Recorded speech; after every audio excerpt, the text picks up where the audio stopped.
Welcome to the City of Florissant Podcast, where we talk anything and everything related to the beautiful City of Florissant. Hi, I'm Mayor Tim Lowery, and welcome to another edition of the Mayor's Podcast Show.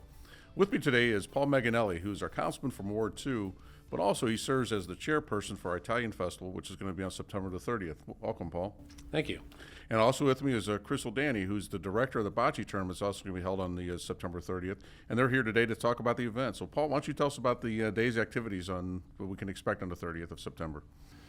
So it's going to be a day of food, music, entertainment for the kids. We're going to do, for the kids, we're going to have a touch-a truck. We're going to have a petting zoo. We'll have some vendor booths. Of course, the main thing will be all the food. We'll have spaghetti and meatball dinners, salsiccia sandwiches out of the hall, or out of the big pavilion. The spaghetti dinners will be in the hall. We'll also have Lombardo's toasted ravioli that we're going to be serving. That's good stuff. Yeah, yeah, and cannolis. Well, you can't have an Italian festival without cannolis. Those are coming from Helfers. So we're trying to, include as much of the community as we can. The thing is that we really have become the city of festivals, and this will be our first Italian festival. So we're certainly very excited to have it here in the city of Florissant. How about some of the bands we got lined up? When's the entertainment? What time does that start? Yeah, sure. So entertainment starts at 11 with probably one of the most talented Kinnisons, and Dave Kinnison. Oh, very good. He'll be performing. Then after that, we have the John Bourgeois Band. Pretty good. And then we're going to, he starts at 2 o'clock, and then we'll round out the days of music with Tom Kelly.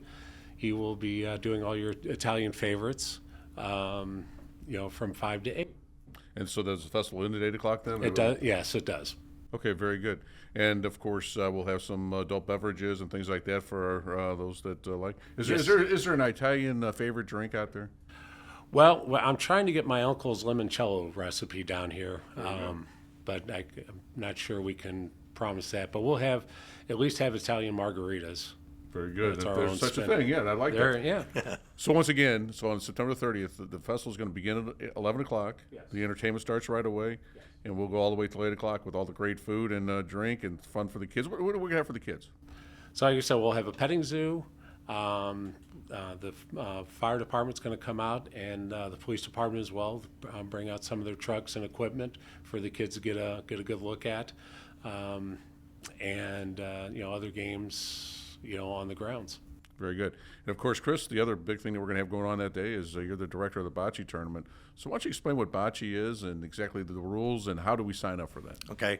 I won't go through all the rules and everything. Okay. Those are on our house rules that are on our website.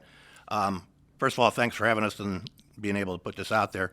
We're trying to, first of all, make sure we register 16 teams because it is a 16-team, 16-team double elimination. So we have approximately 30 rounds that go through our brackets that go through the whole thing. And that's really, so you 16 teams is the limit. That's where we're at. Yeah. And then it'll be, what time will that start? Will that start at 11 o'clock? So what we have is, we have sign in at 10 o'clock, and then between 10 and 11, you'll be able to throw some bocce balls and stuff. Teams will all be online and ready. And then what we do from there is start at 11 o'clock. We start throwing. I'll tell you what, I've had the opportunity to actually play in a bocce league. It's a lot of fun. And wasn't great at it, but I certainly enjoy playing, and it's a fun activity, and certainly encourage everybody to get involved. Yeah, and just to kind of go into it a little bit, if nobody's played bocce ball before, what you do is you have, on ours we have 2-man teams, so we have one on each end. They stay there during the whole game. So we're not moving back and forth because we're worried about time limits. And we also had a tournament on June 3rd. We found out we could critiqued it a little bit because we had to get the times down and stuff on it. So we've got it on that. Each team has 4 balls, 4 green, 4 red. You also have a Polino ball. Polino is our jack ball, they call it. That's where you do your scoring from. So we flip a coin at the beginning. The team that wins the toss gets the red ball and throws to Polino. Polino's thrown out, has to go past halfway, the foul mark, and then the game begins. He throws a red ball. That's the closest ball.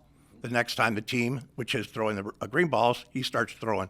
He throws all the way up into the time where he's closer than the red ball. Once he gets that, then the red team starts throwing, and then they throw until they pass up the green, and it goes on, back and forth. At the end of each round, or frame, excuse me, at the end of each frame, then we get to where you have to win the game. The game is won by either 12 points or 8 rounds. Oh, okay. So there's a limit on rounds. Okay. Yeah, we have to do that for time. Sure. We actually did the one on the 30th, or on the 3rd of June, we did it to where we went 12 rounds, and we found out it was too long. It took 6.5 hours. Oh, wow. Okay. So we're trying to keep it down to about 4.5 hour limit. Sure. So by doing that, we're doing 8, rounds per bracket, and that'll keep us in that time limit. So. And the one thing that you guys have also done out there, you've actually built 2 very nice courts out there. Right, on the yeah, I was ice going to bring ground. it up beginning, forgot that. What we did was right after the Valley of Flowers, we actually built 2 bocce ball courts. They're 60 feet long, 10 foot wide, and foul lines 10 feet in from each end, and then on the center is your center foul line. So from there, we did a pretty good job on them. Within 3 weeks, we were playing on them, and we've leveled them pretty good. We put down 2 truckloads of screening, which is a crushed rock. So it's just enough to make it firm, but at the same time, it gives us a little bit of gravel, light gravel on it to keep the ball, from keep rolling and rolling and rolling like that. Yeah, I've not had the opportunity to play there, but I have had the opportunity to look at them. You guys did just an excellent job in building those. Thank those you. courts. Yeah, we had a lot of help on that, and they went in pretty easy. It took us a couple of days to do it and get them leveled and everything like that, but looking pretty good down there. So then, at the end of the day, at the end of the tournament, we have a winner. We have a first, second place. I mean, what are we giving away for the winners? What we do is it's $50 a team, $25 a person.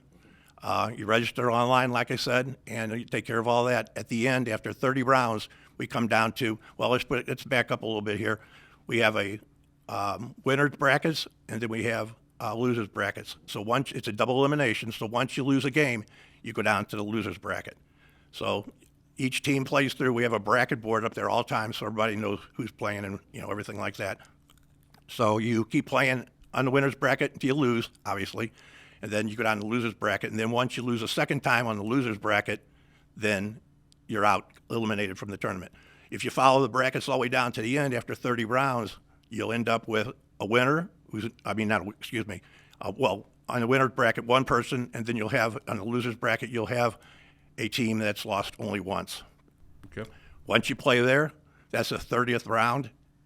You basically, if the winner wins, that's the end of the tournament. If he loses, then they're both lost one round. So then you go to elimination after that.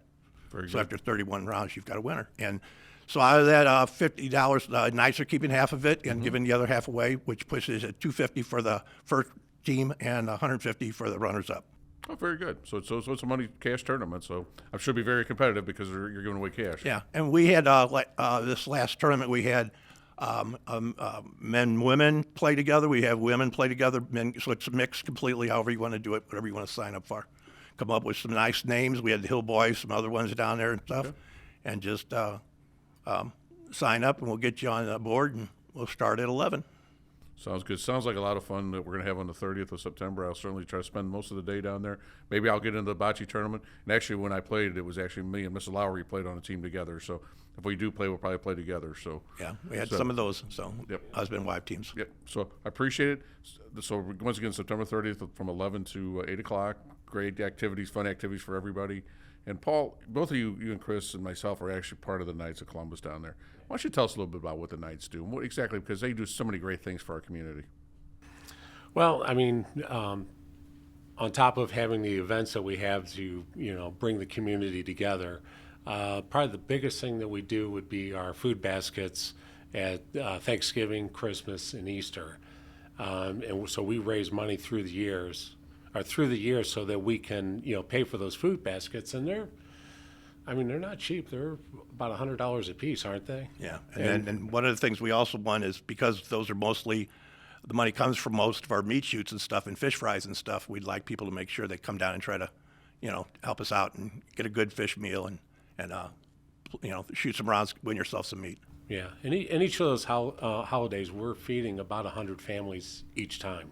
So 100 families, we're giving about $100 basket to each family. Yeah. Wow, that's a lot. That's a lot of money. And Yeah. and it's a great charity, obviously, and there's certainly a lot of need out there, especially around those holidays. Yeah, and then in other ways we can help out, if the need comes up throughout the year as well. So And certainly the grounds are really obviously we have the Valley Flowers there. You guys make money off of that.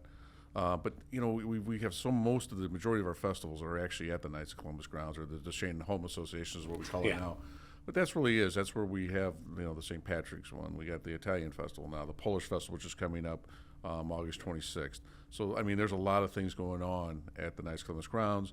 You have the food truck nights, and those are 4 months through the summer. Is that right? Yes. And May, June, July, and August. No, April, June, August, and then this year will be September 15th. Okay. Because we got tired of everybody freezing in October. I totally understand. So all of those events too will raise money for the Knights for these type of things to give back to the community is really what the Knights are all about. Correct. Yeah. Very good. Is there anything else you guys wanted to add or talk about? I just make sure we put this out there that if you do want to register for the bocce tournament or find out anything about the festival, go to KOFC2951.org. So that's KOFC2951.org. And if you want to register for the bocce tournament or find out information on it, there are links on that website. You just click the little tab there, and it'll take you right to the bocce tournament. It'll give you the house rules. It'll tell you what the prize money is, and it will also be able to register right there online.